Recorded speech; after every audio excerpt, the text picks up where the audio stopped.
Hello, Bookaholics. This is Deirdre Pippins, and I am awaiting my very special guest today, Deborah Roberts, the ABC News correspondent, and she is the co-anchor of 2020 magazine. And so we're just waiting on her. I just thought I would come on a little early, making sure all my tech is working correctly like I wanted to do. But anyway, hope you guys are having a great day. I can't wait to talk to Deborah Roberts and talk about her book, Lessons Learned and Cherished, The Teacher Who Changed My Life. These are very inspirational essays. We'll dive into a few of them and just get to know Miss Deborah Roberts. So it should be a special, special time. So in the meantime, what did you guys read this weekend? I had a happy hour, book live happy hour on Friday at 5 o'clock, and it went really well. I talked about a lot of the nonfiction books that I'm reading right now and how they're really soul searching and just very good. There was a comment made on one of my posts about a week or so ago how a person was saying one genre she couldn't get into was nonfiction. And probably because sometimes a lot of nonfiction, when you're talking about self-help, is very, very technical. They have a lot of science back behind it because they're trying to prove their point, and not to knock science or anything, but the catch is if you are not into nonfiction and the self-help, all of that science up front, they tend to put the science up front, and you kind of like, you're not really into it. And what you really want is towards the back. And I was talking about Atomic Habits, which has been on the New York Times bestseller list for 229 weeks. You know, who's to say that that's definitely a successful book, okay? But I purchased it and read, I didn't read the first chapter. I read some of it and I just looked through it and I knew it was not going to be for me. The message is for me, which I consolidated and found out what the message was, but I just couldn't get into it. I just could not get into it. It was just science, science, science, and numbers, numbers, numbers everywhere. And I just did not want to read that the whole time. I wanted to know what the guidance was. And I guess that was towards the back. But, I just found out that those small habits compiled, makes for a bigger and long lasting habit. And so I just went with that. I don't know how that sounds, but I went with that. I bought the book. I helped with its success, but I did donate it to my public library so that they could use it for the book sale, their annual book sale. So, hey, sometimes things did not finish, DNF, and I definitely did not finish that. Okay, so I'm just looking around and testing my area right now, and we'll just await Miss Roberts. It's 12:30. She was originally scheduled for 12:35, so maybe about 5 more minute wait. She could be finishing up another interview and maybe on her way, maybe just a slight delay. But I just wanted to make sure I gathered everybody here today on time. If the early is on time, I think there's a phrase my sons love to quote, if you're on time, you're late. So I am definitely very on time because I'm early. But anyway, so just get that last bite of maybe your sandwich or salad. Maybe you're eating lunch. I am still sipping tea from this morning, green tea. So we'll just wait on Miss Roberts, and I'm sure I'll come up with a couple of things, but I'm gonna check out my notes real quick.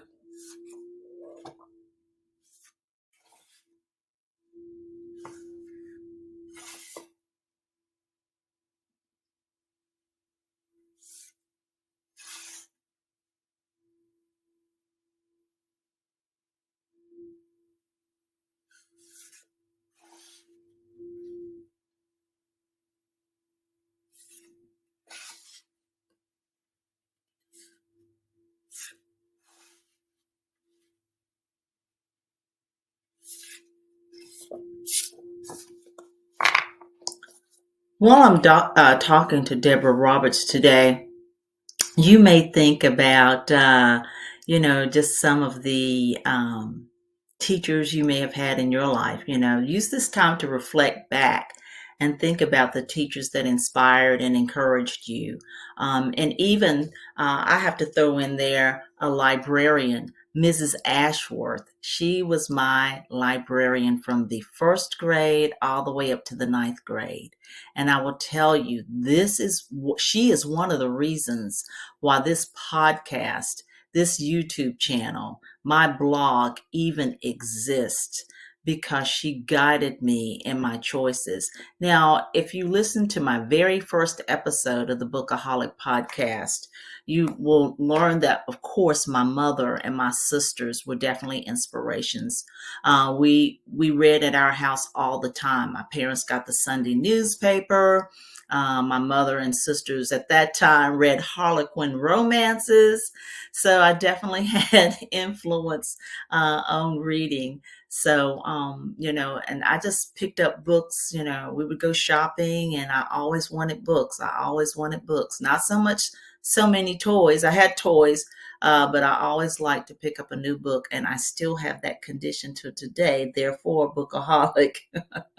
Therefore, I am bookaholic. And so Mrs. Ashworth was really special. The first book she presented to me was the biography of Mary McLeod Bethune. And you know how the scholastic book fairs used to come through schools? I think they still do. But that was a little book. It was little, it was very tiny. But of course, I was 6 years old at the time. And my reading level was a 6-year-old, probably 7. And she suggested that book to me, and still to this day, Mary McLeod Bethune is one of my favorite civil rights heroes. So, she just helped to enhance the habit we had in our household and introduced me to new worlds. She suggested that I read Judy Blume, Are You There, God? It's Me, Margaret. So I read all of those. I read Beezus and Ramona. I read about their friend Henry. What was the others? I read The Outsiders by S.E. Hinton as well. So she just really encouraged me and had a lot to do with my reading habits. So, but I tell you, I just love her. So I hope Mrs. Ashworth is listening today. Okay, I think we're ready to begin. Hi. Oh, how are you? I'm very well, Deirdre. How are you? I'm doing great. Welcome to the Bookaholic Podcast. Thank you. Thank you. Hold on. Let me make sure because I haven't been on camera since I've been doing these other interviews. So Oh, wow. let Oh, me well, you're on live. okay. You're on live. I'm on You're live. on Okay, live. well We're, then we're let's the do real it. girls.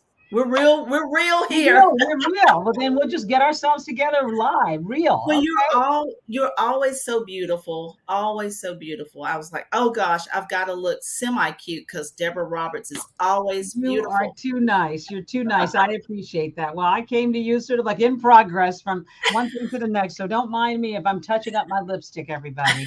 Well, that's right. Like I said, we're real here. We're real. We like Well, I that. am so happy you're able to join me today to talk about your book, Lessons Learned and Cherished, The Teacher Who Changed My Life. Yay. Yay, Hey. we got both of our copies. Well, so Deborah, as a veteran journalist and of ABC News and a co-anchor of 2020 magazine, you have, I would assume, tons of stories that come across your desk that maybe give you ideas about books you would like to write. But you wrote a book about teachers and their encouragements and inspirations. What made you pick that subject with all the access that you have? Oh, that's a very good question. And I appreciate that because you're absolutely right. I was kicking around ideas of a book that I'd like to write. And over the years, I think many of us who work in this kind of a profession where you do meet different types of people, you see different sides of yourself, and you think, what might people want to hear? I Right. have the opportunity to give lots of speeches. I travel around the country, and sometimes I speak about empowerment. I speak about careers. I speak Hmm. about being moms who are making it in a world that is not always easy for Right. moms. And I thought about writing about my career, but it was only when I started talking about my sixth grade English teacher with my potential literary agent at the time that she really perked up, because so many of the other, I guess, things that I wanted to highlight, she's heard other people talk about it. They've written memoirs, and they certainly have shocking things to share. Sometimes Yeah. in memoirs, I don't have anything shocking. So she thought, wait a second. I wonder, and we were sort of thinking about a hook. And I, Hmm. of course, had been reporting on the fact that, education right now is in sort of a crisis. I mean, we were coming out of the pandemic, and we were talking about kids who are very distracted, who are falling behind in schools. And we all sort of came to this conclusion that, wait a second, maybe there's something to be said about teachers and how Right. teachers have changed lives. Because everybody would have these great animated stories in talking about Yes. that teacher. And so we Yes. all started thinking, wait a second, has anybody done a piece? And not just about my teachers, even though I highlight teachers that I'll share with you a little bit more later throughout my Right. life in school. But Right. I thought, let's highlight other stories and hear who has inspired other people, who got them where they are to where they are right Yes. now. And so Yes. that's how it all came about. Wow, wow. Well, your book is full of well-known participants. And, why do you think they were so eager to join in your project? And you're right. I was so surprised. I didn't set out to write a book, a celebrity book about, who's the celebrity in you that you most admire, who had a great teacher. I just thought about people who would be interesting, right? And a lot of these people I've had an opportunity to run into at ABC, Good Morning America. Octavia Spencer, I've interviewed a couple of times for some of her movies. Mhm. Just different people. Of course, Brooke Shields, I've had a chance to run into her here in the city. So oftentimes I just thought, I wonder if she's got a good story. And I would Yeah. ask, and people would say, "Oh my gosh, let me tell you." Oh my, and Brooke would say, "Oh, my college professor." So then I started thinking, well, this might be a little bit easier to just sort of tap people that folks would recognize right away and hear Right. those stories, and it might make it that much more interesting. But then again, one of my dearest friends, who's the president of Fisk University, Genia Clark, Mhm. grew up in small town Mobile, Alabama, had a great story about her teacher, or another a young man that I know who is a decorator who happened to grow up in Georgia, and I've known him for a while, had a great story. So I just was sort of trying to reach all over the place and just hear from various people from various walks of life. And everybody without fail said, "Oh my gosh, Mrs. Simpson, Mr. Barrett. Oh, Yeah. yes, yes, yes." And Yeah. they loved the idea of paying tribute to somebody who had done so much for them. Yes, yes, yes. It's really wonderful, and it's unbelievable how teachers can encourage and inspire. Now, Mm. one story that I dived into, you may not, he's this person's in your book. You may not know him very well, as you know the other people. Al Roker, host of Today. Yeah, I've met him once or twice, or Met him maybe once or twice. once or twice, a few times. Yeah, I had to put him in the book, honey, because there's no way I could start talking to all these other folks. And he's hearing me in the house talking to people about setting up times to do their interviews. He's like, Yes. "Oh, I've got a great story." So yes, he wound up in the book as well. Yes, yes, yes. Well, it's very interesting. He was talking about his teacher. I think her name was Mrs. Fryer, Fryer, Mrs. and Fryer. yes, Fryer, and she was a little politically incorrect. She would say Yes, things like, yes, "Al Roker, you mean to tell me you don't know the answer to the question? You're a fathead." But yes. I was that so sounds upset. odd. So, and especially through today's lens, I was like, "Ow, that is not like an inspirational thing. That feels a little bit abusive." And I had met Yes, Mrs. Pryor because Al's talked about her over the years, and she actually came to our wedding, and so I knew her, but I didn't know the whole story. And he thought right, these stories were so funny, and I said, "Al, these may not resonate in today's climate. People may think that she's being kind of a mean spirited, sort of slightly just barely above abusive teacher." He said it yeah, was all done in jest. And if you think about yes, him, humor is huge in his life. And he yeah, said, she knew my family. She lived in the neighborhood. She had this real history. And this was really her way of just teasing us and having fun, but also reminding us the bar is high. I'm not going to put right, up with your not knowing the answer to these questions. I'm not going to put up with your not coming to class prepared. right. So he said it was just her way. And I thought, okay, I'm going to let this slide. But I said, I'm not going to have people calling me about Al Roker's story in the book. Okay. But at We, the end of the day, he stood by his story of Mrs. Pryor, and he adored her until the day she died, and she lived to be 90 plus years old, and he was oh still wow. very fond of her. Oh, wow, wow. Well, and again, we had a different way of looking at things a Yeah, long time ago. But, yeah, he knew that still what came out of that for him is that, you got to be a little tough. You can't yeah. be so soft that you fold over and, Yeah, don't do the work. She that's right. still inspired him. It That's might have right. been not an hour the way we look at things now, but she still Yeah. inspired him. Well, you're absolutely right. And Melody Hobson had a similar story. Melody Hobson is the investment banker, Yes. financial guru that so many people might Yeah. have heard of. And Yes. Melody had a story about a teacher who was very tough on her. And I was just like aghast when she missed a word in a spelling contest. And the teacher sort of punted, the other kids were given a treat, and Melody was sent out of the classroom. She didn't get the Oh, treat because she missed the word.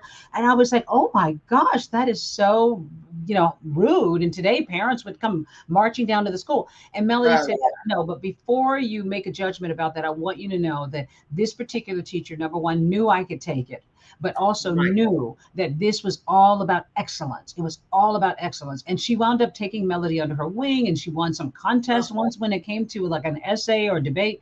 And Melody said, I learned grit. Not every teacher is yes. going to be singing your praises and just so, happy go lucky Correct. with you. Sometimes they're going to be tough on you, and life is going to be like that. And I learned grit. And she said, and I never missed another spelling word on a test after that. So Wow. some of these stories are also about tough lessons that people learn Yes. that change their Yes. lives in beneficial ways.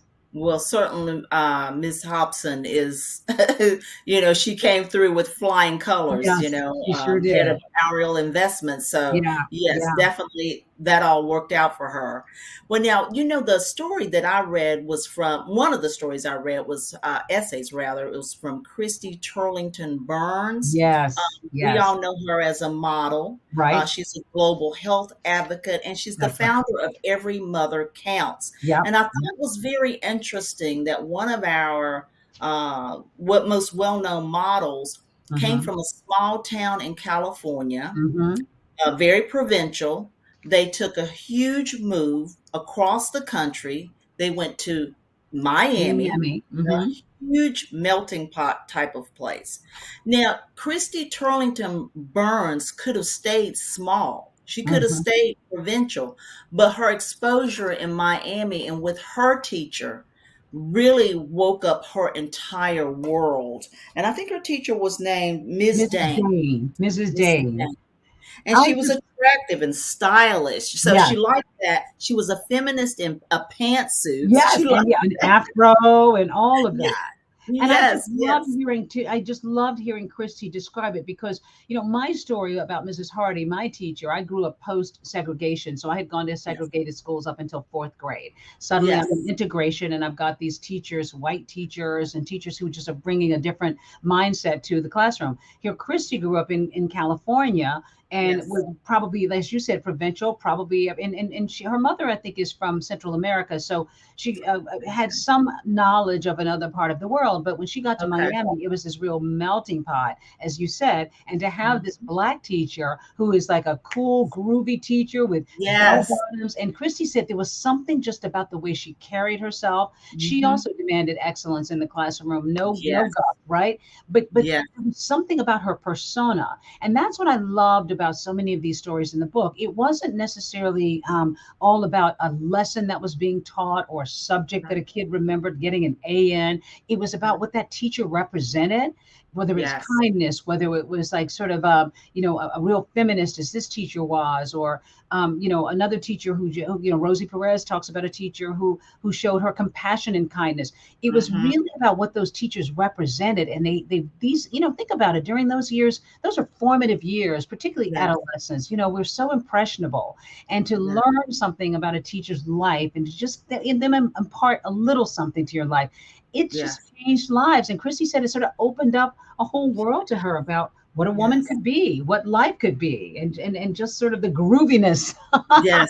of life at Yes. the time in the 70s. And I love that story. Yes, I do too. And she said something about how diversity is good. What came out of all of that and for her to see a Black woman in Yeah. action and Yeah. in power and control Yeah. of her classroom was Yeah. that diversity is good.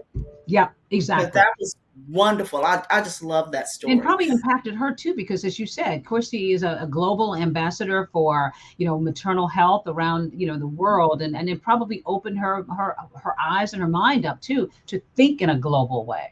Yes, yes, most definitely. Well, now you actually had three entries into the essays. You had three teachers that Yeah. you talked about, Yeah. and you did mention Mrs. Hardy. And what I found interesting is that, like you said, you went to segregated schools up to the fourth grade. Is that Mhm. correct? That's right. And then so I think about my two older sisters never attended desegregated schools. My older Hmm. brother Hmm. went to all the way to his senior year in high school is when he went to a desegregated Hmm. school. And Hmm. so that was tough on him. I Yeah. have heard stories about how tough that was on him.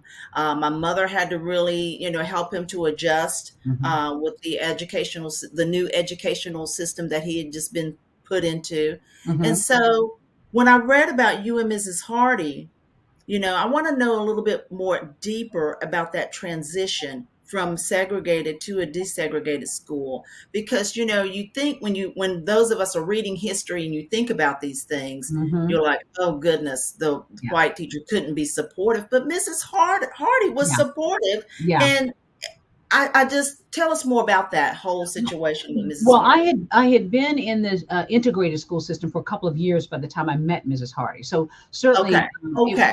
it wasn't that first year when things were Okay. so off-putting, and I think so, nerve-wracking for a lot of us who were just like trying to adjust to this new world. And it, like Right. you, I had older siblings too who in high school were attending desegregated schools for the first time. But I had had an opportunity to meet a couple of other teachers over the course of the last couple of years. So by the time I Mhm. got to Mrs. Hardy's class, it wasn't really a situation where I was, a nervous kid just about the new environment. I was just a nervous Okay. kid in general about starting in a sixth grade classroom, and some Right. teachers who were known to be tough and so forth. So that Right. didn't really enter the picture as much, although Mrs. Hardy was the classic example. And I had Black teachers like this too, who were Mhm. very prim and proper. And I grew up in small town Georgia. They wore Right. pantyhose even in the summertime, Oh, and their yes. clothes were just so, and their hair was just so. And Mrs. Hardy was just, a white version of that I had seen in Black schools as well.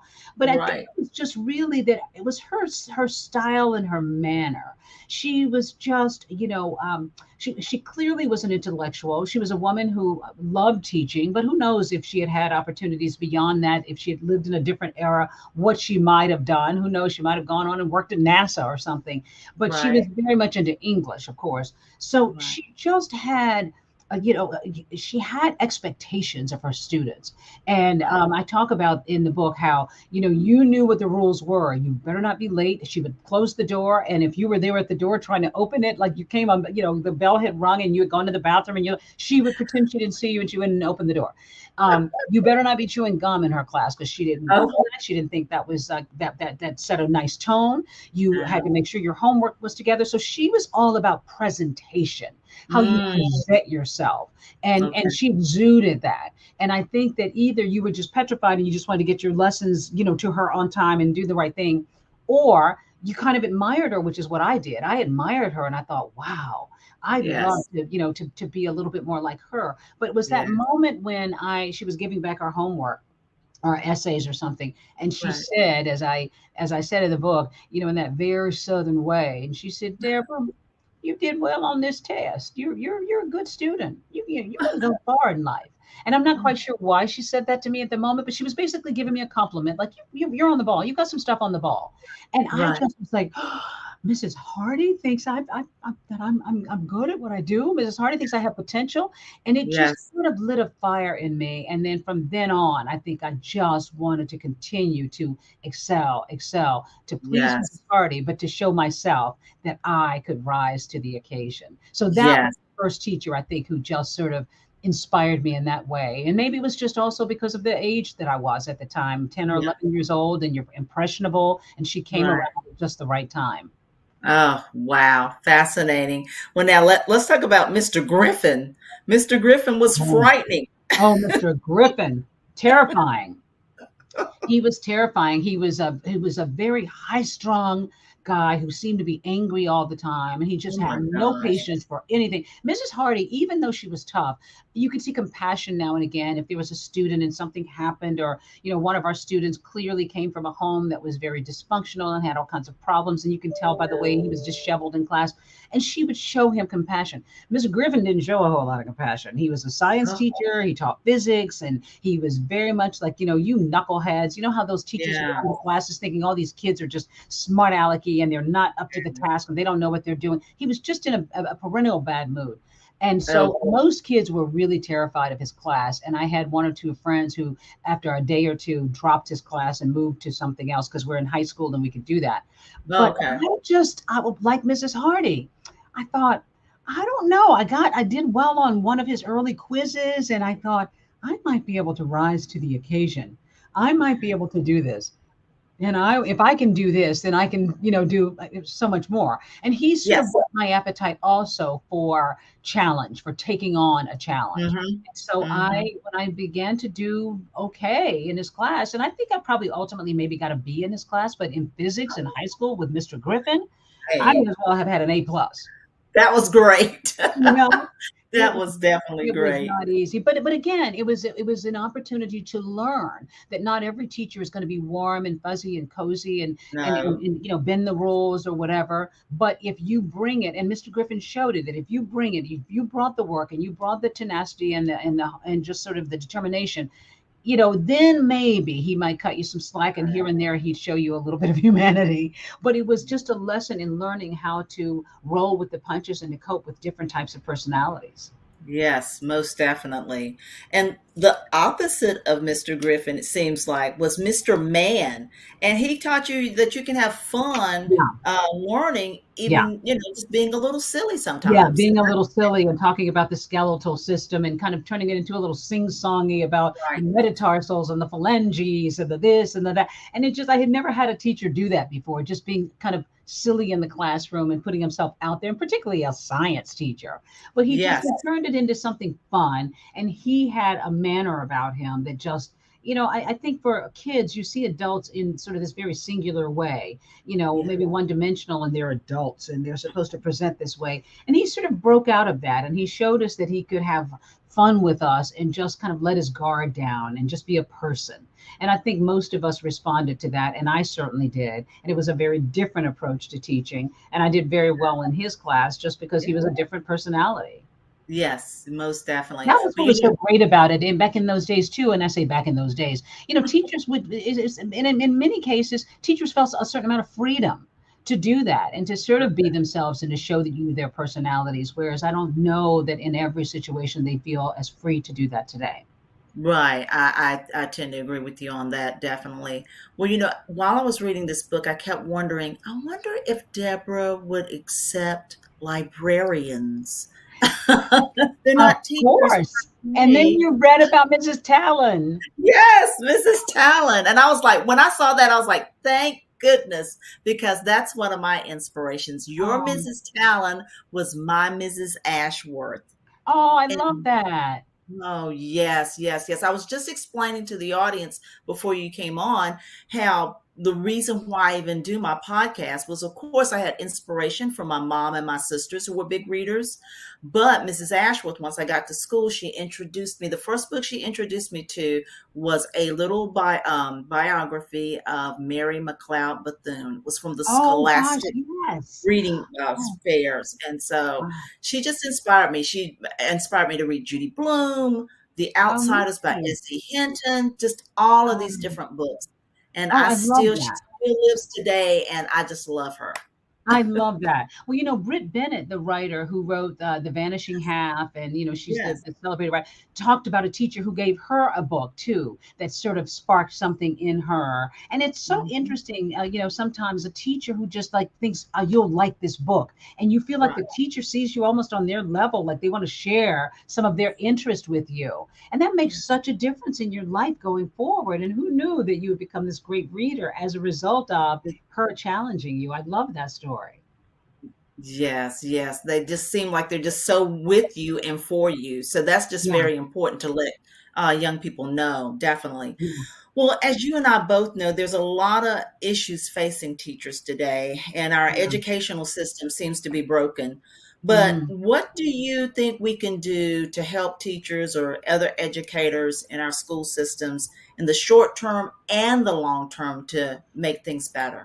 Well, I'm hoping, and I call this book a love letter to teachers because I really do feel, as you said, many times we don't reach back. The teachers don't necessarily know, and particularly if they are still alive, they may not necessarily know that they have the impact. So this is an opportunity to, to give them shout out and make sure that they know that they have done things to change lives, that they matter. But the other thing I think we can do, and I'm not, a policy analyst or anything like that, but of course we know teachers are leaving the profession. They are expressing great dissatisfaction, a 50-year low in this job satisfaction rate. Nearly 60,000 teachers left their jobs after last year. Who knows what's going to happen after this year? And Right. of course, we know pay is a big issue. It always has been. But when you combine it with all of the other pressures that teachers are feeling, kids coming out of the pandemic, feeling discouraged, distracted, mental health and mental stresses being a part of it, Yes. they're up against a lot. So I think Yes. that for all of us, we need to prioritize the notion that teachers matter, whether it's in your kids school or the whatever your community is, on a community Right. level, a state level, or a national level. I think we need to pay attention to what's happening with teachers. We've heard about book bans all over this country. Yes. I think we need to use our Yes. voices to talk about whether that's important to you, and I hope it is. I think we Yes. need to just make sure we join in changing the narrative and make sure that people know that we value and prize teachers and we want to give them the autonomy and the space to continue to thrive and to do well in this profession, which was always seen as a noble profession. But on a very small level, too, and I mentioned in the book Donors Choose, it's an organization where you can directly Yes. contribute to a classroom, to a teacher. So even at Oh, the very least, I think you can do that and you can affect a teacher's future with the classroom. But I think we've got to use our voices and start really talking up teachers and talking about education and talking about why this matters and how concerned we are about it. wow, definitely. Donors Choose. Is that donorschoose.org? Hmm. Hmm. Yes. That's So that exactly will right. be wonderful. DonorsChoose.org. And it's the best way to support public schools around the country. And yeah, you can actually, and they ship resources directly to the teachers. They've raised over $1 billion since 2000. So this is a Oh, great way to just, at the very least, tangibly help teachers. But we've got to use our voice and we've got to get out there and we've got to do more. And we've got to make sure teachers know that we value them so they don't keep leaving the classrooms at the rate they're doing right now. most definitely. And speaking of appreciating teachers, we got coming up in May from May 6th through the 10th, it's Teachers Appreciation Week. Yeah. And May 7th is particularly Teachers Appreciation Day. And I would advise those out there, you can pick up this copy of Lessons Learned and Cherished, The Teacher Who Changed My Life. You can certainly head over to my Instagram bio. I have a stand store there, and the book is right there. You can just do one click and Great. purchase this book right now for your, whether it's for your child's favorite teacher. I think if you give this to the teachers at your local schools, they'll be encouraged and inspired to know the impact. They can read about all the impact other teachers made, and they may even feel more reconnected and more rededicated to their career I love reading that. the book. I love Okay. that. Thank Yes. you. I hope you do go out and buy one for the teacher you love, the teacher in your life, just anybody who you know, your child's teacher. Just get it for any. This book is for anybody. Yes. Yes. Very encouraging and inspiring. And you know what I see, Deborah? You know how they had the book How to Be an Anti-Racist. They had an adult version and a young person's Mhm. version. Mhm. I see this also as a young person's version that could be changed also for kids too, Oh, because I love that way that. that they can know that teachers support them, no I matter love if it. you've got a. I I'm love that. telling you, Thank you. My next project. Let me write some notes. Let me get my pen here and start writing some notes. I love that idea. Thank I'm you, Deb. telling you, I am really a bookaholic. And it's aptly named too. I appreciate that, Deirdre. Thank you so much. Well, Deborah, thank you so much for joining me and my audience today. I know you're extremely busy, but we do appreciate all the things that you and Mr. Roker, I'll throw him in there too, that you all do. It's Thank wonderful. We really thank you. appreciate you. Thank you. Nice to see you. Nice to see you all. Yes. Thanks. Bye. Bye bye.